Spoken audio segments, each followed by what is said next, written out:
Welcome to another episode of Alley-Oop Dunks. Hi, Bill. Hi, Konstantinos. Hi, everybody. After a long while, we're back, and we had a crazy double week. And in terms of our performance, we did quite well in coaches. So round 9, we did have Saras and Penaroya giving us 20 points with a win, especially Penaroya. They won against Zalgiris Big. We didn't get Scariolo and Gonzalez. They had some difficult games. But in round 10, we were able to do the 100%, 3 out of 3. We had Barzokas. When Olympiacos won against Alba, gave us 10 points. Obradovic, Saso Obradovic won and gave us another 10 points against Bayern. That was a very close game. That was a nail biter. And then we had on deep value, another deep value that gave us 20. Radonjic given a big win for Panathinaikos in Athens against Asvel, give us 20 points. So all in all, very good performance for coaches. But then the guards didn't perform as well, especially in the mid-market. That was tough. We didn't do very well. We just have Dilo giving us some points here and there on deep value on both of these rounds. But on both of these rounds, we have Evans really doing everything for Zalgiris. And as we've seen before on round 9, they lost against Baskonia, quite heavy, but still Evans managed to give 16 points, 16 fantasy points. But then on round 10, we had Evans exploding again and had 22 points. And that was quite a show, I would say, between, Jones versus Evans. It was a nice display. And we also have Slukas giving us 23.1 versus Alba. And then in forwards, we did have Clyburn pretty much carrying FS in this easy win in Milan. It's a big win for FS. It's a very big win. Shook things in Milan. Things were not really clicking there, and we know Ettore Messina is been anxious lately. And Milan is really under pressure right now to get some wins finally. But yeah, so Clyburn easily gave 31.9 points, fantasy points. And we also had a good mid-market pick from Mitrovic with 14.3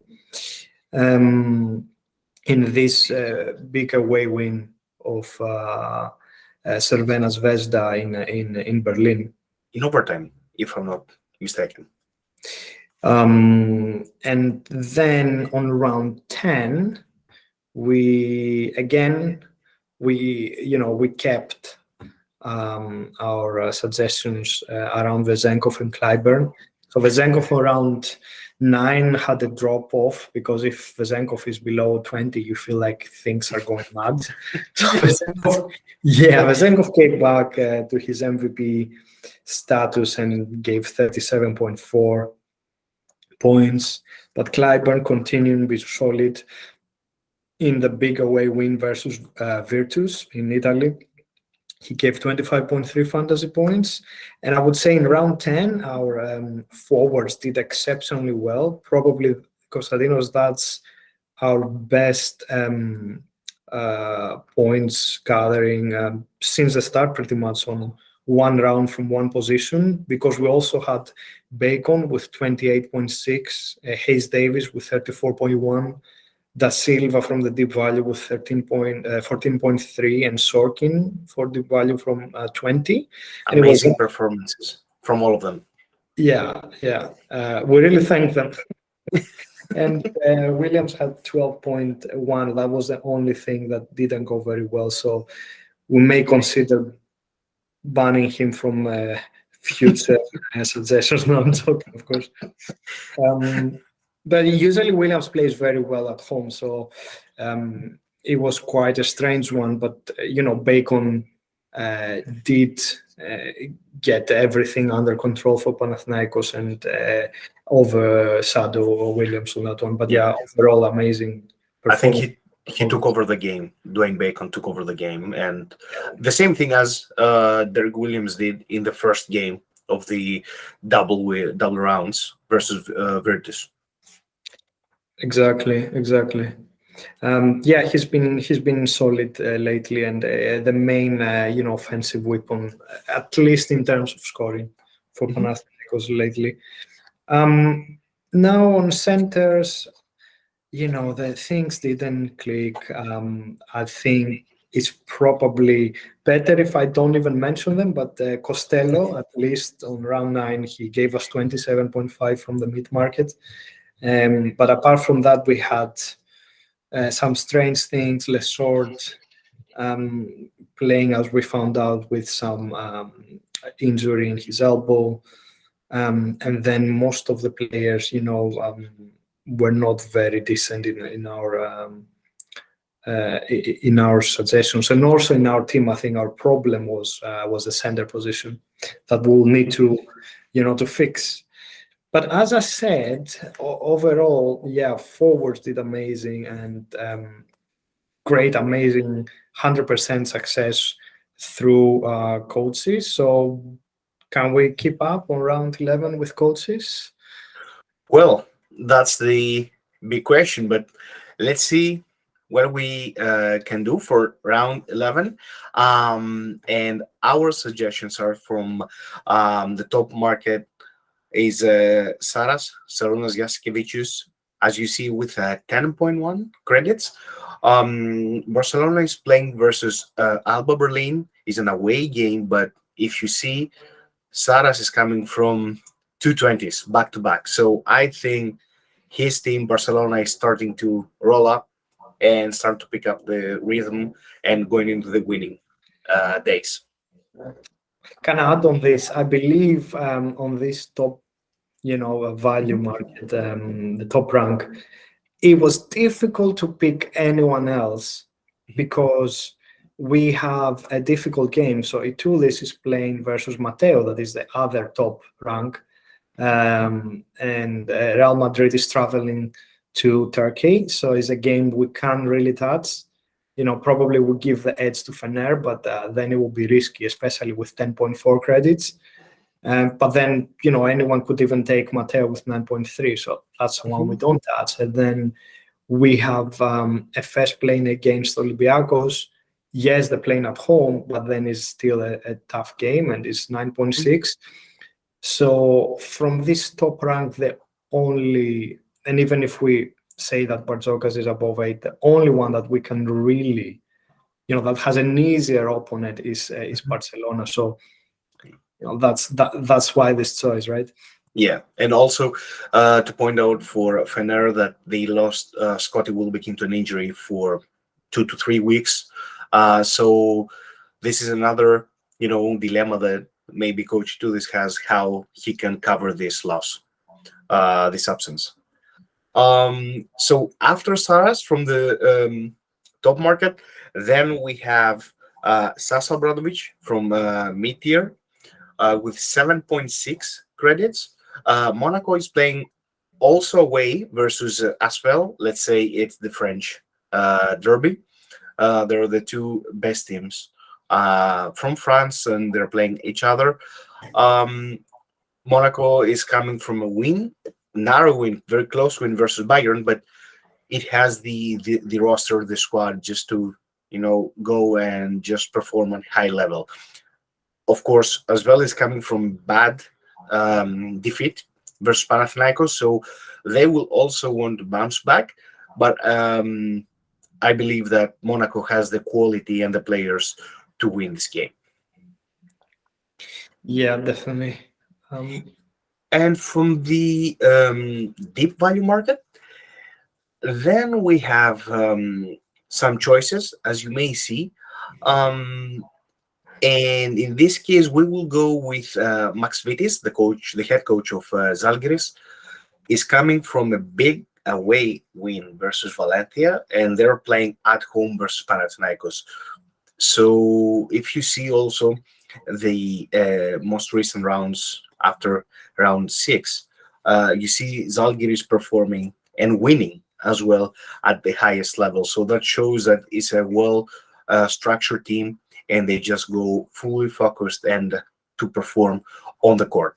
So Max Vitis is our suggestion from the deep value market, and with 5.7 credits, you never know, you may get back 20 points. Oh, hopefully. I mean, if we keep this rolling, the last two, we had three selections on deep value, the last two rounds, and we got back 35 points because we had Penaroya Radonjic plus 20, Gonzalez -5. I just wanted to add on Zalgiris side of things. They won another game coming from behind in Valencia in a way.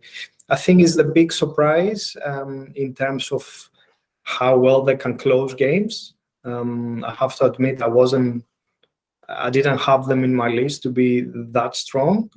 But yeah, and especially when we think that, not every single player in the team that was expected to be on his best is still on his best. But Evans is really getting this team. But it's not just Evans. I think they have many role players. So I think is a great surprise this year. I think I agree. Yeah, I agree with you. I think Zalgiris found that floor general that they did not have last year in their roster, but this year they do have Evans, so he's a great floor general for them, and he involves everyone into the game. And with that, we concluded the code section. So I guess we can move on to the center position. And here, there is one obvious selection for us, and that is Ledey. So Ledey is coming from a really good game in Spain when he scored 20 points, he grabbed 6 rebounds, he had 6 assists, very well all around game. We've seen that doing again in versus Maccabi at home. And the main reason why Ledey is there, first of all, it's covering more the power forward position, right? But it's classified here as a center. But in any case, we just mentioned earlier that Lesort is dealing with this injury. That's why his minutes have been reduced. We don't know how well he will be and how many minutes he will play. So we expect Ledey to lift the team in the paint. We thought about Tavares as well, and I think that's the other solution in the top market with 15.1 credits. But we think that's a risky one because he has very good opponents in the center position. Motley, Zekiri, that is a great defensive player. Booker can also cover the center position. So difficult matchups for Tavares. But from this list, he's the one that is now on the best form. As you see, he's back onto the double digits fantasy points. He had a very good game versus Partizan. And, we think he's going to keep this on, even though he's in probably the most difficult game since now versus Fener that, is playing amazing basketball at this point. Then, if I move to the mid-market, so anything, let's say, less than 11 credits, we have Mickey with 10.2. Mickey has been doing well the last 4 games, as you can see. He's also scored 3 out of these 4 games in double digits. He's getting many rebounds, as you can see, 7, 10, 6, 5 rebounds. And he's also is a very tough to see in this screen, but also getting the minutes. So Mhm. on the right hand side, you can see consistently the last 4 games, more than 25 minutes. He can do many things in on the floor, stretch the floor as well from the center position, and he will be instrumental if they want to get something good out of the visit in Serbia. That we know Cervena Zvezda, since the new coach Ivanovic is playing really well, especially defensively. Um, so the other option we have is a bit of a risk, but we think it's time for Davis to bounce back.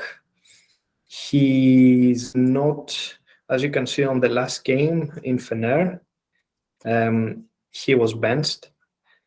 He didn't have any issue, but it was obvious a message from Messina, Ettore Messina, his coach, that he needs to step up his game. He was one of the big names joining Milan at the start of the year, but unfortunately, he's not performing the way the fans were expecting and his coach. And we think that he may be able to bounce back, and if he's about to bounce back, that's his chance now. Then, of course, we don't know what's happening in coach's mind. So there is always the risk he doesn't even get the minutes again. We don't know that, but But he played really well during the Italian league game. He played really well. He was very productive for Armani, and I think, as you said, I think Davies wanted this wake up sign or call, you may say, from his coach in order to start be productive, because Armani invested a lot of money for Davis yeah. to be their main center this year. Yeah, exactly. And as you said, he had good numbers in the National League. Mhm. So, there is a high chance he can keep this going. So that's a risky situation here as well. But if it goes well, probably with very high returns. And just two honorable mentions here is Yusapa Fall and Donta Hall. They play against each other. We didn't pick any of them in the end on this mid market, and the reason is, we think Yusapa Fall is probably the more stable in terms of performance, and probably he's going to give double digits again, but not to the high end. While Dotan Hall, we think there are more chances that he may have a mediocre game, but if it's a good game, we think he has the most chances that he gives way higher points than Fall. So for that reason, we decided to not go with any of these two. But if any of this clicks for you, we think could be also a decent option. And finally, we didn't have too much really on this deep value market. Not many options that we could trust so much. So we have to go on the second page, and we decided to go with Martin. He will have a tough game against Virtus, but they're playing at home. In last game at home versus Maccabi, he had a good game. So hopefully he can, keep on the high pace there. And that concludes our center. So do you want to guide us through the forwards, Konstantinos, with the hope we can keep up the round 10 Yep, performance? of course. And did anyone say Sasha Vezankov? Did I hear correctly? Because, of course, if we do not mention Vezankov, it will be, a big mistake. So for 18.9 credits, Vezankov is, as Bill said earlier, he's back in his MVP performances, giving 37.4 or 1. I don't remember Yeah, exactly points, 0.4 points. And he has a tough game versus FS and Will Clyburn, but he has the quality, and he's so vital for what Olympiacos is building on the court. So we still expect a good game for Vezenkov. If he plays well, then Olympiacos is on a different level as a team in general. But who does he face? He faced Will Clyburn. And this is our second suggestion for the forward. For 16.6 credits, Clyburn is he is a pillar for this FS.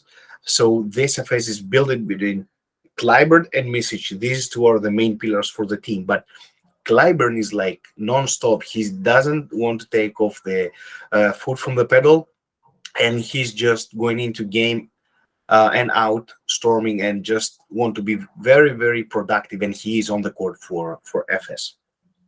Yeah. And as you see, also the last three games, the the worst game is with 25.3 points. So you can imagine how important he is for FS. Yeah. And the third option we have is from Partizan, Kevin Pander. Kevin Pander had, as you see, a tough night versus Barcelona in the double week, but he bounced back versus Real, again, away game, and he scored 16 points and he gave 17 fantasy points. Of course, if Pander is performing and he's high level, then Partizan is a different team again. So he is one of the main scorers for Partizan, and he will have plenty of opportunities now. He's playing versus Valencia at home, so he will have the opportunity just to explode again and be productive on the court. Fingers crossed. Yeah. So then we go to the mid market, and Yeah. when we say mid market, the option goes to Dwayne Bacon.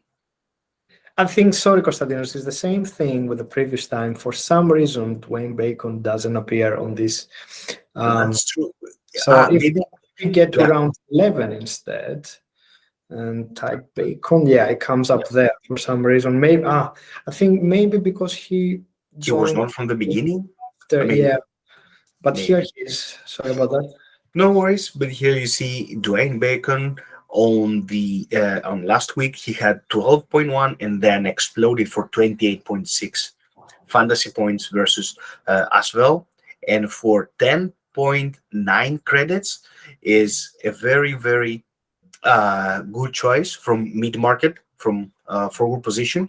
As you see, he's becoming the main scorer for Panathinaikos. So we expect another good game from Dwayne Bacon and be productive on the court. And as you see, he's getting minimum 20, more than 25 minutes playing time. So that shows a lot. Perfect. So I think I will go back, sorry, to all Mhm, rounds. We can see also the averages of the players. mhm. That's the Bacon bag. Just Bacon. And let's go on to the next option then. Yep. So the other option is with 9.5 credits is Smith from Zalgiris. He didn't have a good game versus Basconia, as you see, but he had an amazing game versus Valencia away. He gave 25.3 fantasy points, scoring 19 points, grabbing 7 rebounds, 2 assists. He did almost everything for Zalgiris.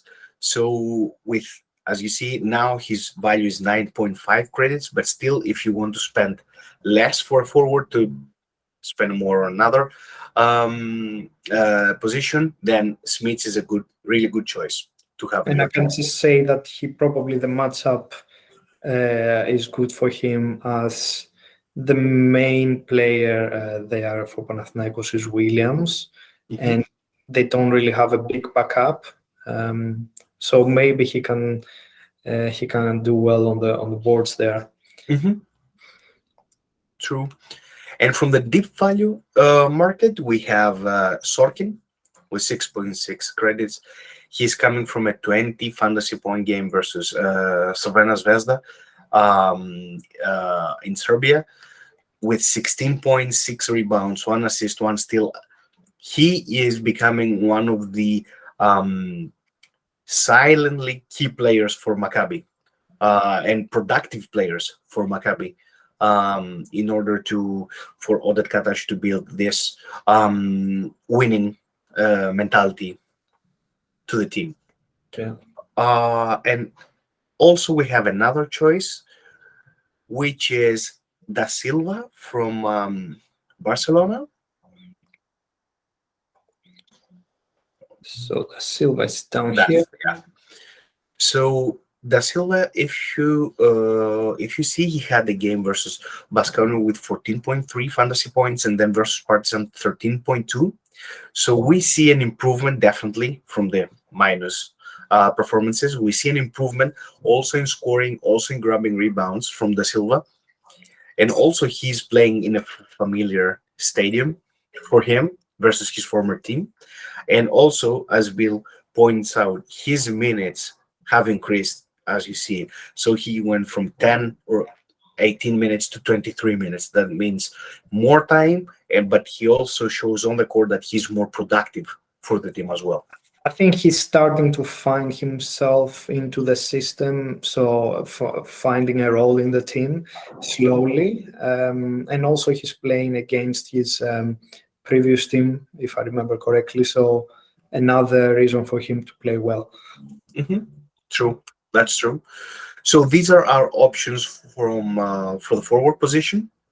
Uh, yes, you may see that we didn't mention Hayes Davis. He had an amazing game last round versus Armani, but versus Real has a lot of forwards, so we didn't want to risk it in this case. Yeah. So, with this, we can move to the guards, and Mhm. we have plenty of options this time for top rank value. Mhm. And our first choice is Mike James. Um, we don't know if he's gonna be 100% in terms of production, how productive he'll be, because you can see before last game with 22 fantasy points, he was around 15. Some, in James standards, not so great. Um, so it depends also how this game is going, how much his time will be. But definitely, the matchup should be very good for him, and he should be able to get on with scoring. I mean, we don't need to say anything more really about Mike James. The other choice we have is Chris Jones. I mean, he was one, versus Real Madrid, he was out.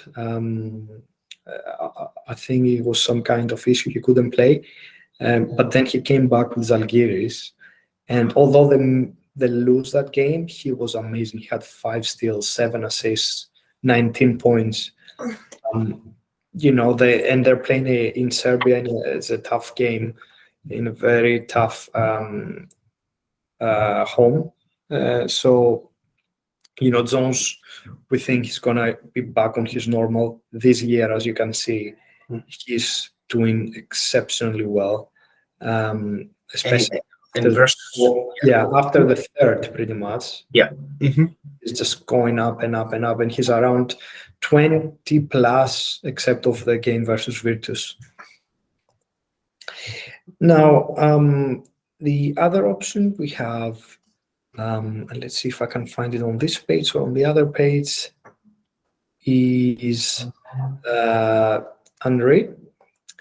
He, some weeks ago when the first game was saying that, he didn't seem very well fitted with the team. It was because it was his first games, right? Things were not going amazing. But then you can see here how he progresses and how he lifts his game. And the last 3 games, this depicts also on the fantasy points he can give back. So we have 21, 26.4, and 17. And playing in Milano, that actually left with only one main ball handler after Ango's injury. So for that reason, Henry is another choice for this market. And then lastly, we couldn't not include Evans for one more time. So we continue, as I said, around 90, around 9, around 10. We suggested him and he came back well.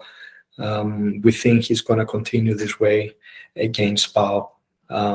So that's our solutions. I think it's one of the few times we gave so many. And, to add to this, we even thought about Kalathis, and we think probably there are chances that Nick Kalathis will have a good game. But, Real is always a tough opponent for that reason. We didn't get him in. But we think for 13.3, Kalathis could also have a good game. Mhm. Now, on to then mid-market options. We do have, I mentioned it just earlier, Mitroglou. So Mitroglou, since the time he joined Milano Armani, he's playing with confidence. He's been quite good. I think he's almost like a different image with the rest of the team. Now he's going to have more minutes due to Pankos being injured. And you can see here he already had more than a couple of games with double digits. They're playing out of home in Spain against Baskonia. Tough game, but he needs to lift the team in terms of organizing. So we think he can do that, and he can score as well. And for that reason, with 9.6, our first choice is Mitroglou. And then we do have Smith. He's been quite good for Maccabi, especially scoring, and he's having a tough game. But there are as many choices as you can get on this market, and we think for 8.7 is probably a cheap option. Another option on this mid market is Winston. So Winston, we select Winston, although as you can see, for 4 games in a row, he had very mediocre results. He even had a big minus. But he's playing against Maccabi at home, that although offensively Maccabi is one of the most enjoyable teams in the Euroleague this year, I can say the same defensively. So maybe he can find ways to the basket. And at the same time, there are 2 more points. So last week we've seen getting some more time. So here on the top you can see he increased his minutes to 23. They have dropped onto around 15 minutes for the previous 3 fixtures. And at the same time, he had a very good game in German league when he actually had 12 points with 2 out of 4 3-pointers. He had 7 assists and 2 rebounds. And I think his ranking was around plus 12 or something. So it's time to bounce back for the EuroLeague, we believe, as well. Finally, and also let me add, for this Bayern this year, and also Winston needs to pick it up, because at the same time we see the usual suspect, let's say Lucic, is not performing to his standards. So someone has to step up, and be productive from guards or forward. Exactly, very good point. Finally, going into deep value market,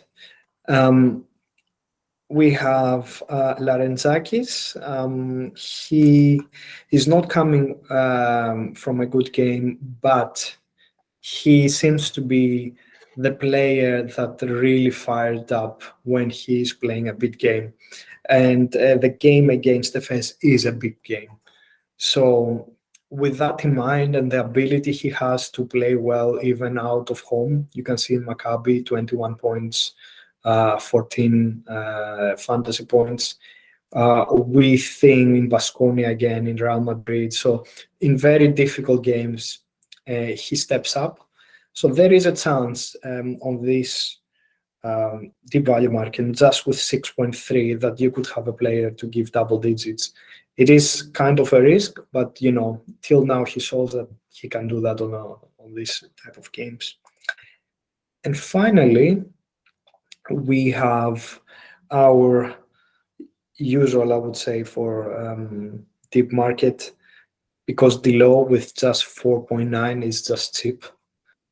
He's not gonna give you double digits really all the time, but if he does with 4.9 or less than 5 in general, is a big win. And we can see he's not giving minus, so it's not like you will have a real issue having him. He is giving back some points, so he's a very fair player for his credits.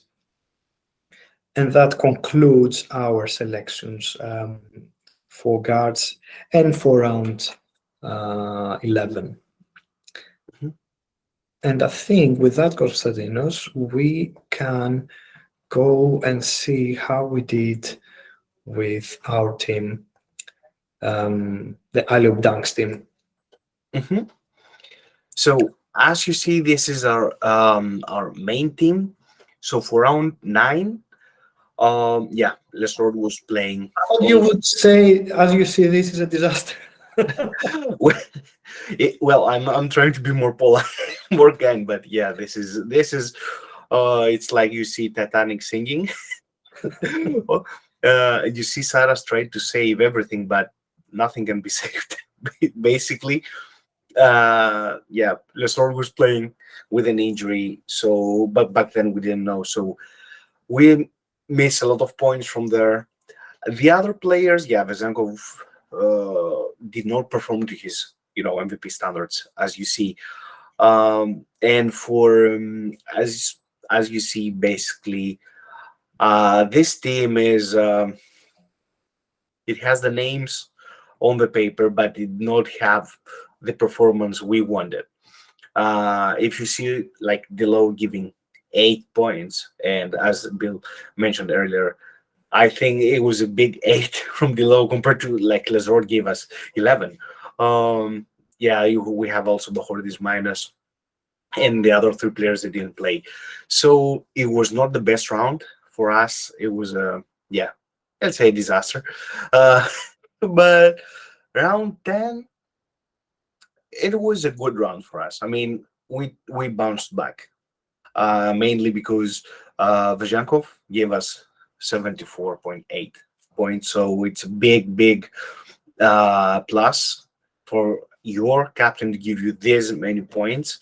Also, you see, we had 2 guards, Slukas and Evans. They're not so many, so they're not so many players chosen by, but we went with these 2 and we didn't have Misic, like the big superstar and name, but still, if you see, they gave us 55.10 points, which is a lot in this case to get from the guard duo on the main team. Also, Fall gave us 12 from center position, which was good. Yeah, Coach Barjokas gave us 10. I think it was by 1 point. It was about to give us 20.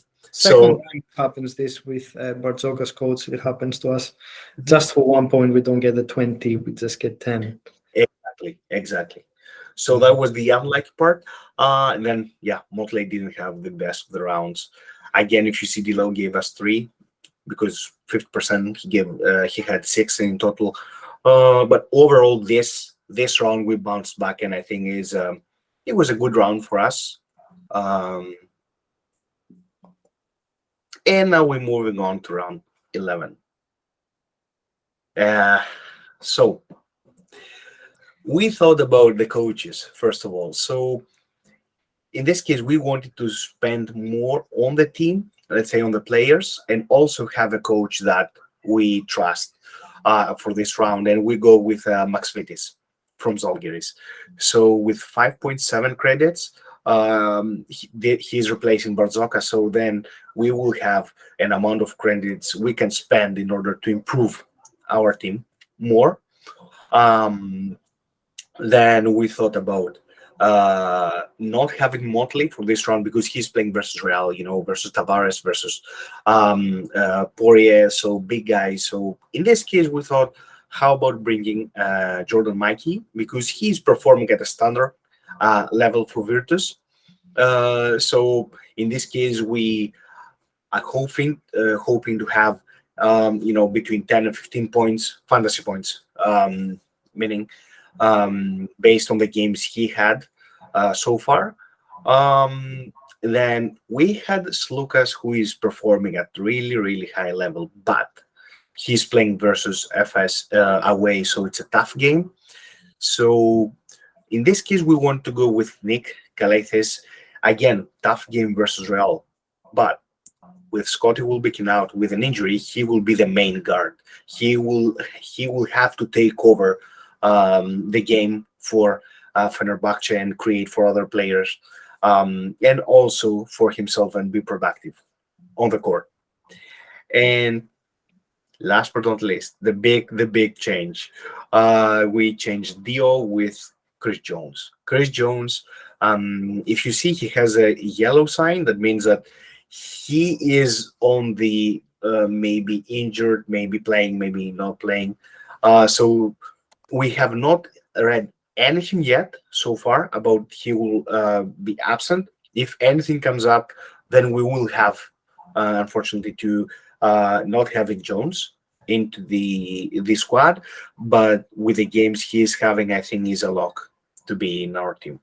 Yeah, if he's not playing for some reason, there is Evans for us probably, or Henry, as we said earlier. Mhm. Yeah, I'm just trying to see as we speak if there is anything for Evans. I mean, from what I see here, um, he played also against Unicaja in Spain in 29 minutes. So I'm not sure whether it is something new or it's just a leftover from when he was not available. Um, I think it was round 9 that he wasn't available. I'm not sure about that. Mhm. Yeah, and as you see, we kept Vezankov and Clyburn. They're playing each other, but still, they're both vitals. They're pillars for their own team, so we think they will perform at high level. What I like this time on our team is that by getting a cheap coach, Mhm. fingers crossed he give us back some fantasy points. We have the ability, to have a bench. Mickey Kalathis Evans is ready to play in tomorrow, and to be honest, uh, we have 7 players that you would consider them as starters if we can put fall on this category and Mickey. And then you have, as you said, the low that he's probably one very deep value selection, a most trustful deep value selection. So it feels like we have more arsenal in our hands for this round. So it's exciting. That's true. That's why on the beginning I mentioned with we chose Max Vitis. Then we had the opportunity and the chance to bring Jones to the team. Yeah, because I wanted to also mention that we are stuck on around 50 on the stands, on 50 position. And before the double week, I think it was before we're up to 14, and that Mhm. round 9 really killed us, dropped us from the stands. So we need to bounce back. Hopefully, this happens with these changes. So let's see for if, for example, Jones is not playing or any other updates. You will find out on our Twitter account. We will post the latest updates about all the players before the start of the round. Definitely. And with that, we can move to our deep value team. And as we said, round 9, it felt to us like an opposite round almost, because we had our deep value scoring better than our main team, 155 points, even with Coach being minus or with Papagiannis not doing a great job at center position. We had very solid performance from Musa and from Baldwin, that he was the captain, and also Henry, mentioned before, a really good game. And then, we also got some points from our bench. You can see Marinkovic and Ops there together giving around 10 points. That's really good thing when you consider they're only getting carry the half of their actual points. But then on round 10, actually we had probably our worst till now round. Except of Randonitz, that he was amazing with the 20 points. We have the issue with Sedekerskis not playing. Walters having a very mediocre game. Dubljevic not really giving up much. Their own captain. So everything pretty much was wrong, apart from Henry and even Musa and Andre. As I said, they're both on mediocre games. So And also to point out, to add, I will add Obst in this case because he gave us 50% with 6.5 points. yes, So if we had him instead of Sedekerskis, for example, then we will have another 13 7 points. points. Yeah, 7.5 yeah, points. yeah. But on this, I think you can also see how bad Poirier and Baldwin played. So a really bad round for the deep value. So we needed to do something. So for that reason, we have Saso Bradovic, just to continue this hopefully good coach result that we had the previous one on Radonic's position. They're playing, as we said earlier, against Huntsville in France. Then Poirier really was terrible for us, so we had to change him. So as we explained earlier in the video around the centers for this round, one of the risks we could take is Donda Hall. We know it's a risk, but we'll have to take it to see if we can get something more if he gets explosive on that game. And then we changed Sedekerskis with Bacon, that he is as we said, the player that Panathinaikos is now leaning onto for scoring. And we selected then with the remaining money we had Snyder for Williams. So we also left with 1.6, but not many options on deep value forward market. We didn't have enough in order to get Sorkin or Da Silva there. Mm-hmm. Yeah, and you see, we also kept Musa, Henry, and Obst into the team. So keep in mind, we have the rule that we cannot have same players in both teams. So based on the options we have, we believe that this team, as you see, the bench and the sixth player, we have a good group of players that they can come in and, let's say, rebound if round one is not good. And they can be really, really productive for their own teams. Yeah, hopefully Walters will bounce back. He has a tough game, but he needs to lead the Panathinaikos team.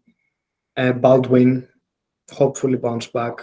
So yeah, quite many, I would say, tough decisions here. Let's see how it goes.